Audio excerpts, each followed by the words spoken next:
آپ دیکھ رہے ہیں کے نیوز ایچ ڈی میں ہوں حارث علی شاہ گیلانی۔ چلتے ہیں آج کی اہم خبروں کی طرف۔ اس نیوز اپ ڈیٹ کو آپ تک پہنچانے میں تعاون کیا ہے لے جانے A جانا quality product by Khadim's Khadim Milk Foods, کا Sahiwal. ہے زمانہ۔ خبروں کا سلسلہ آگے بڑھاتے ہوئے رخ کریں گے سعودی عرب کا، جہاں سے رپورٹ کر رہے ہیں ہمارے نمائندے حاجی ساجد ملک۔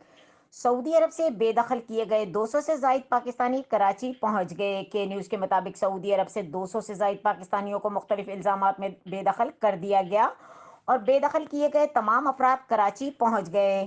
مسافر جدہ اور ریاض سے 2 پروازوں کے ذریعے کراچی ایئرپورٹ پہنچے۔ سعودی ایئر لائن کی پرواز SB 700 کے ذریعے ریاض سے 184 مسافر اور دوسری پرواز SB 708 سے ریاض سے 17 ڈپورٹ مسافروں کو کراچی پہنچایا گیا، جہاں ان کی ریپیٹ ٹیسٹ کیے گئے۔ ذرائع نے بتایا کہ بے دخل کیے گئے مسافروں کے ریپیٹ ٹیسٹ عام مسافروں کے ٹیسٹ لینے کے بعد کیے جاتے ہیں۔ لمبی قطار لگنے پر بے دخل کیے گئے مسافروں نے احتجاج اور شور شرابہ بھی کیا، تاہم ٹیسٹ کا عمل مکمل ہونے کے بعد تمام مسافروں کو جانچ پڑتال کے لیے FIA امیگریشن کاؤنٹر منتقل کر دیا گیا اور FIA کی مکمل جانچ پڑتال کے بعد بے دخل کیے گئے پاکستانیوں کو گھر جانے کی اجازت دی جائے گی۔ تمام کے تمام بے دخل کیے گئے پاکستانی مسافر مختلف الزامات کے تحت سعودی عرب سے بے دخل کیے گئے ہیں۔